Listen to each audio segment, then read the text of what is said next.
So let's get into a little bit of the media, because the media were freaking rattled last night. The media were losing their ish. So we're going to go through a bunch of clips here, folks. Here's Fox News last night.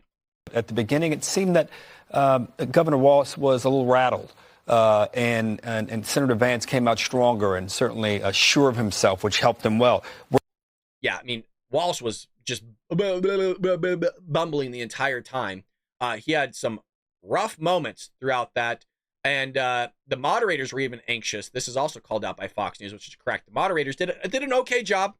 But I didn't like that one lady calling out J.D. Vance multiple times and trying to throw in her bias here or there. The moderators were obnoxious and made it feel like 3-on-1 on Vance, and Vance was just fine.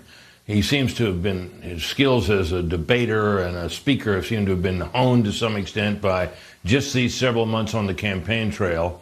And for one so young, he seemed, in terms of his knowledge of policy, to run rings around poor Governor Walz, who I think did not have a very great night. As you say, Brett, he got better as the night wore on. But if you're rating this debate on points, it wasn't close. Vance had a good night. But the media shows polls last night that, it was super close. It was razor thin. No way in hell. I mean, folks, even the Trump haters admit, like CNN, by the way, admit that J.D. Vance crushed Tampon Tim last night, like crushed him. I think we shouldn't lose track, I think even in the civility, of the fact that J.D. Vance came to this debate to land a bunch of punches, and he did. He landed a lot of punches in between all the niceties and all of that. And the thing that really stood out to me was that Tim Walz did not seem prepared for it. Byron Donald was on Charlemagne the God's podcast, and he completely calls out this chick here. Here we go. Check this out. Byron. Are we thriving? Is our members in your state? I would argue we're not really thriving right now. This inflation, which by the way was brought to us by Kamala Harris, has really slowed down people from being able to excel. By Kamala? Yes. The vice president. Charlemagne. It's still the president. Charlemagne, listen, man. When Joe Biden wanted to do his American Rescue Plan, Kamala Harris was the tie-breaking vote in the United States Senate. She broke the tie that started this inflation that has hurt so many people in our country. Everybody listening to your show. It's not true? First of all, it's sure you want to go there? Tie-breaking vote. You sure you want to go there? Go outside, Congressman, when you go outside. You sure you want to go there? Okay, let's go there. You got notes. You got notes, Angela, right? That's fine. I have notes too. I'm gonna give it to Charlemagne. I have today I'm gonna give it to Charlemagne. is that on every hold question I've asked, because Angela, hold on now. For every infrastructure project in your community, you can go to should third go page out just to and highlight a thank portion. Joe Biden and Kamala Harris and the Congress that voted for the American Rescue Plan. Angela, that's what should be happening. Larry Summers wrote an op-ed back in 2021. Larry Summers was the Treasury Secretary for Bill Clinton. He was an economic advisor to Barack Obama. Mm-hmm. He said that the American Rescue Plan that Joe Biden wanted, that Kamala Harris was the tie-breaking vote in the United States Senate, would create a massive inflation that we have not seen in a generation. Well, guess what? Larry Summers was correct. You know who also was correct, Angela? I was, because I was in the Budget Committee when they brought the bill. And I said in that committee, it's going to cause massive inflation. That's what happened. So the problem we have in our economy today is that prices have gone up massively. Wages adjusted for inflation is down. People's pocketbooks are hurting. But we have a presidential election in 40 days. So, and I'm gonna ask Envy this question. Envy, you're in the housing business as well. I know because I listen to the show. Interviewed. No, I'm just asking them a question. Chill, Angela. So I listen to the show. I know you do a lot of business in housing. Mm-hmm. Would you hire somebody that broke up stuff in one of your houses to fix the other houses? No. Exactly. She broke the economy. I'm not going to do this morning, Byron. Why are you not going to do this, Angela? Because there she goes. I'm not going to do this, but you just had facts 10 seconds ago. I got facts, Byron. It's Pine Sol, baby. I got facts.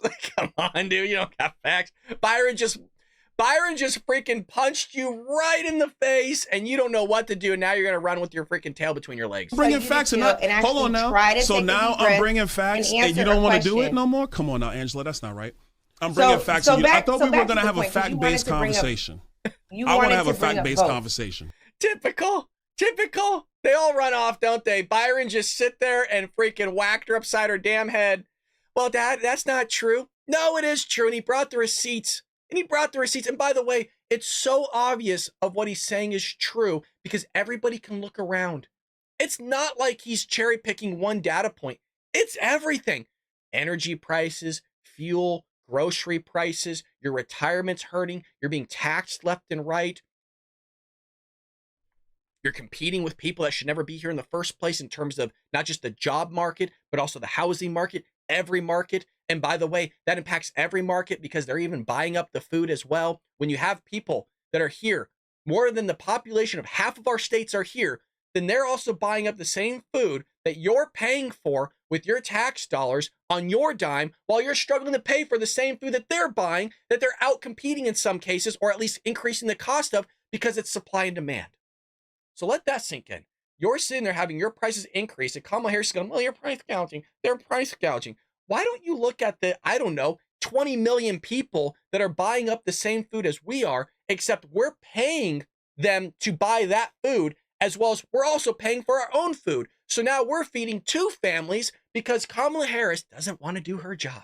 And the Democrats don't want to do their job. And so their mind's blown. And by the way, you're not just paying for their food. You're paying for their legal fees. You're paying for their transportation. You're paying for their schooling. You're paying for their housing. You're paying for all the services, as well as paying for your food. You're paying for your own housing. You're paying for your own health care. You're paying for your own education. You're paying for your own insurance. You're paying for your own legal services. So no wonder everything's so expensive for you, because you're funding somebody else's lifestyle. And these buffoons, speaking of here, can't sit there and actually work the circuits in their brain to make meaning of it.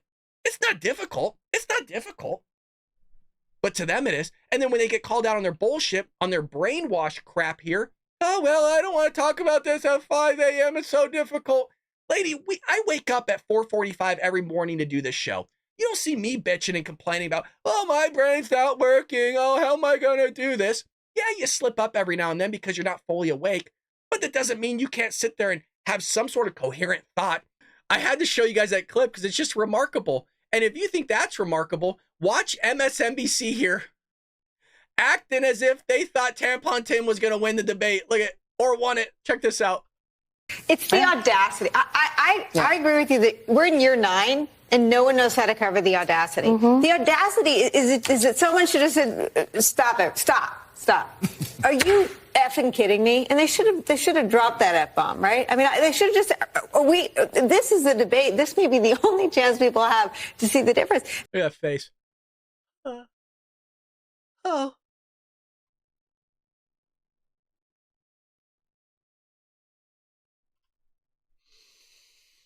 Notice the bumbling. The audacity. They can't cover the audacity. They should have used the F word. Or your guy could have just showed up and not been an idiot, but you know that it makes sense why he showed up acting like a knucklehead, because he is a knucklehead. I love this. I want to see if we can get a full screen of this one. Let's see what we can do here. Slide it over. There we go. Just to clarify for our viewers, Springfield's Haitian migrants have legal status. That's the freaking face that everybody's commenting on. The rules were you guys weren't going to fact check. Correct. And we have the clip here for all of you. Oh, of course we do. Hey, Brad, really? Oh, yeah. Here we go. Senator, we have so much to get to. Margaret, I think it's important because... We're going to turn out of the economy. Thank you. Margaret, the rules were that you guys weren't going to fact check. And since you're fact checking me, I think it's important to say what's actually going on. So there's an application called the CBP One app where you can go on as an illegal migrant, apply for asylum or apply for parole, and be granted legal status at the wave of a Kamala Harris open border wand. That is not a person coming in, applying for a green card and waiting for 10 years. That is the facilitation of illegal immigration, Margaret, by our own leadership. Thank you, Senator, for describing the legal process. We have so much to get to, Senator. Those laws have been, thank you. So she's going to sit there and fact check them, which, by the way, she fact checked wrong. 100%. There is no doubt in my mind. Not that I even knew the answer before, because I did, but I made sure to confirm JD Vance is 100. There's not a single thing that he said was wrong there.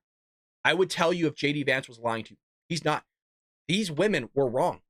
And the fact that they tried to sit there and lie about it, and he calls them out in real time. And when they realize that they're wrong and that he actually knew what the hell he was talking about, then they want to sit there and shut the guy up in the same way. Oh, we don't want to move on. We can't talk about it. We can't allow our viewers to actually know the truth. They did this all night. They were biased, 100%, and we kept calling them out. The fact that their questions were biased from the onset. And we also saw that in the ABC one with Kamala Harris and Donald Trump.